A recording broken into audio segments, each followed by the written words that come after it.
नमस्कार। कहानी कलश में आपका हार्दिक अभिनंदन है और आज मैं आपके लिए जातक कथा लेकर उपस्थित हुआ हूँ। और जातक कथा के बारे में आप जानते हैं कि इस कथा के माध्यम में, इस कथा में कोई ना कोई ऐसे नैतिक मूल्य छिपे हुए होते हैं और उद्देश्य भी हमारा यही है कि अपने बच्चों के अंदर नैतिक मूल्य को देना, नैतिक मूल्य का जागरण करना। और इस कहानी के माध्यम से सहस्र स्वर्ण मुद्राओं की थैली, ये जो है सहस्र मुद्राओं की थैली, ये जो कहानी है, जातक कथा है, दो भाइयों की कहानी है, किस प्रकार से ईमानदारी और परिश्रम के गुण विकसित होते हैं, इसके बारे में दिखाया है, इसके बारे में सुनाया है। तो आइए आप भी कहानी सुनिए और आनंद लीजिए। सहस्र मुद्राओं की थैली, यह एक जातक कथा है। आइए। वाराणसी में एक परिवार था।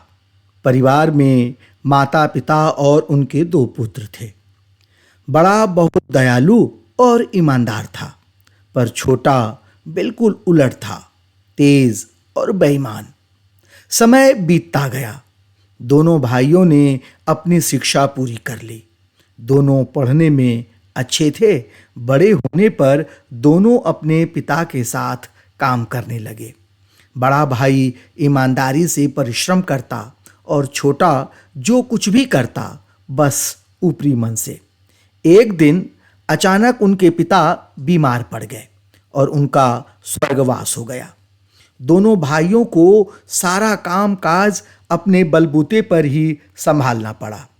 कोई उन्हें परामर्श या सलाह देने वाला भी न था, पर बड़ा भाई बुद्धिमान था, इसलिए उसने पूरा कारोबार भली भांति संभाल ली।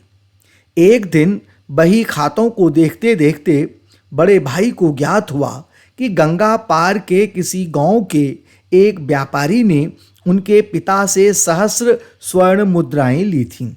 दोनों भाइयों ने उसके पास जाकर पूछताछ करने का निश्चय किया। दूसरे दिन प्रभात होते ही वे चल पड़े। माँ ने साथ में कुछ भोजन बांध दिया। वे नदी किनारे पहुँचे, नाव किराए पर ली और नदी पार कर उन्हें उस भले व्यक्ति का घर भी तुरंत ही मिल गया। वह भला व्यक्ति अपने द्वार पर दो अजनबियों को देखकर विस्मय में पड़ गया, पर उसने भली भांति उनका आदर सत्कार किया। खाने को फल और शीतल पेय पीने को दिया। बड़े भाई ने उन्हें अपने आने का उद्देश्य बताया। उसने कहा, क्षमा कीजिए, हम इस तरह अकस्मात आपके यहाँ आ गए हैं। हम वाराणसी से आए हैं। हमारे पिता थोड़ी बीमारी में ही अचानक चल बसे। जब हम उनके हिसाब किताब को देख रहे थे तो मालूम हुआ कि आपने उनसे सहस्र स्वर्ण मुद्राएं उधार ली थीं। क्या आपको कुछ याद है? हाँ, आप ठीक कह रहे हैं। क्षमा करना, मैं आपका धन अभी तक लौटा नहीं पाया। आपके पिता के बारे में जानकर बहुत दुख हुआ। वे बहुत ही उदार और भले व्यक्ति थे। आपको इतनी दूर स्वयं आना पड़ा। मैं सहस्र स्वर्ण मुद्राएं अभी आपको देता हूँ। यह कहकर वह भीतर गया। दोनों भाई बहुत प्रसन्न थे। शीघ्र ही वह भद्र पुरुष कपड़े की एक थैली लिए हुए आया। उसने स्वर्ण मुद्राएं उलट दीं और उनसे उन्हें गिनने की प्रार्थना की। छोटा भाई लपक कर स्वर्ण मुद्राओं को गिनने में लग गया। उसे सोने के सिक्कों की खनक संगीत जैसी लग रही थी। वह गिनता गया और अंत में सहस्र की गिनती तक पहुंच गया। पूरी सहस्र स्वर्ण मुद्राएं थीं। सभी स्वर्ण मुद्राएं थैली में डाल उसने बड़े भाई से चलने को कहा। बड़े भाई ने उस भद्र पुरुष का बहुत बहुत आभार प्रकट किया। नदी तट तक पहुंचते ही ज्ञात हुआ कि एक नाव अभी अभी गई है, वही वापस आएगी। दोनों भाइयों ने सोचा, क्यों न इस बीच माँ का दिया भोजन कर लिया जाए। दोनों खाने बैठ गए। बड़े भाई ने कुछ खाया और कुछ नदी में तैरती मछलियों को खिलाने चला गया।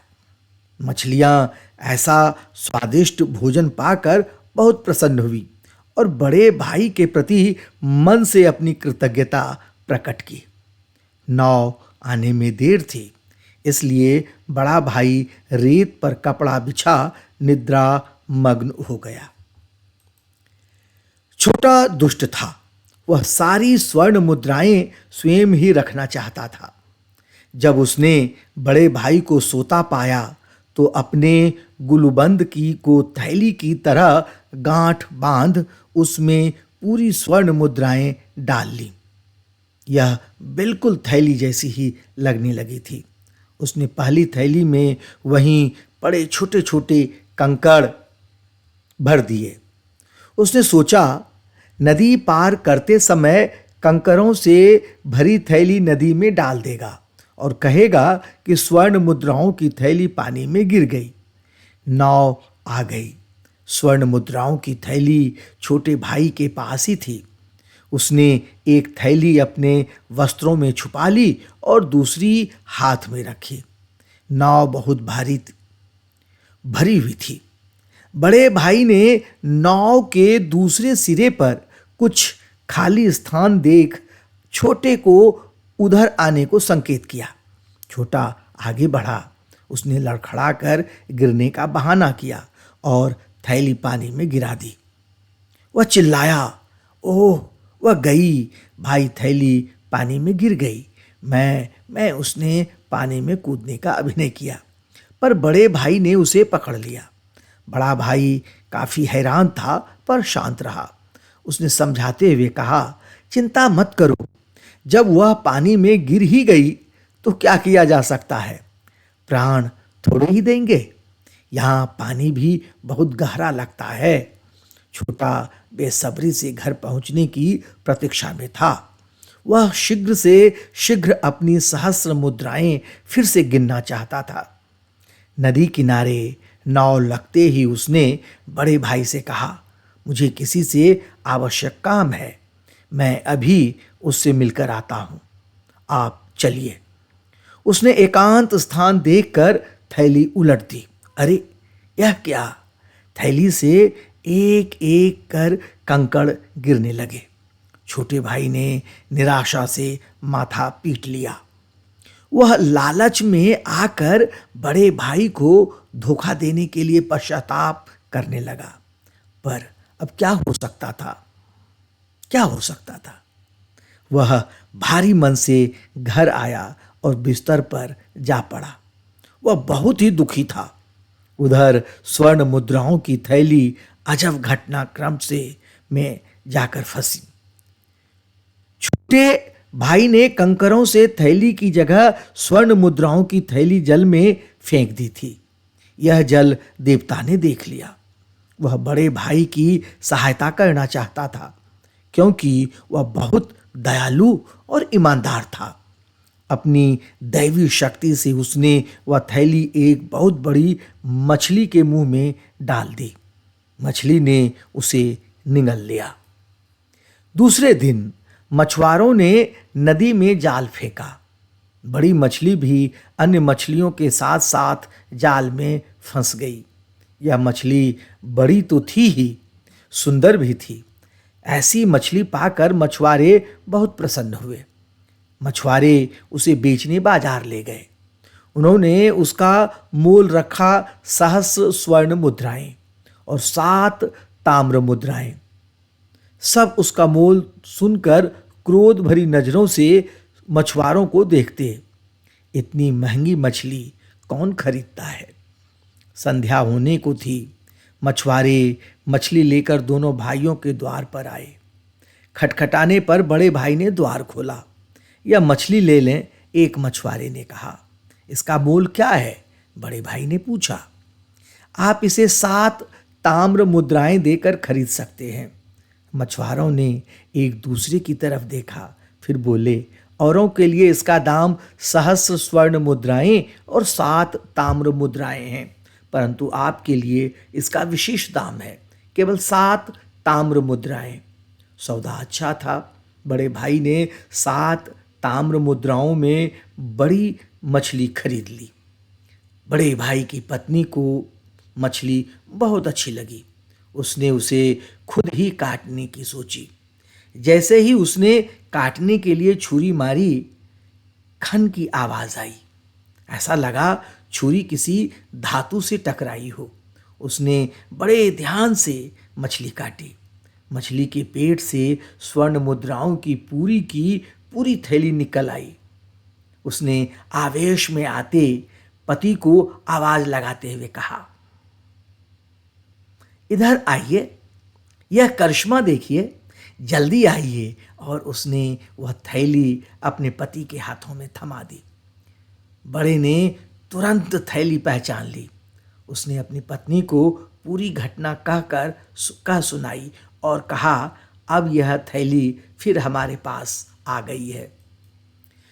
उसे यह भी समझ आ गया कि मछुआरे दूसरों से मछली का दाम सहस्र स्वर्ण मुद्राएं अधिक क्यों मांग रहे थे। उससे उन्होंने मछली के लिए 7 ताम्र मुद्राएं ही मांगी, जो उसका असली मोल था। इससे भी प्रमाणित होता है कि वास्तव में वह ही इन मुद्राओं का असली हकदार है। फिर भी वह सोचता रहा कि ये स्वर्ण मुद्राएं उसके पास ही क्यों लौट आई। इसका कोई ना कोई कारण अवश्य होगा। तभी जल देवता प्रकट हो गए। वे बोले, जब तुमने भोजन में से बचाकर मछलियों को खाना दिया था, तभी उन्होंने तुम्हें भाग्यवान होने का आशीर्वाद दिया और तुम्हारे भाग्य में अपना अंश डाल दिया। तुम्हारे धन की रक्षा की। मछलियों को अपना भोजन देकर तुमने मेरा आदर किया। तुम्हारे धन की रक्षा कर मैं अपनी कृतज्ञता के रूप में उसे तुम्हें लौटा रहा हूँ। बड़े भाई ने मछलियों को भोजन देने को इतना महत्व नहीं दिया था।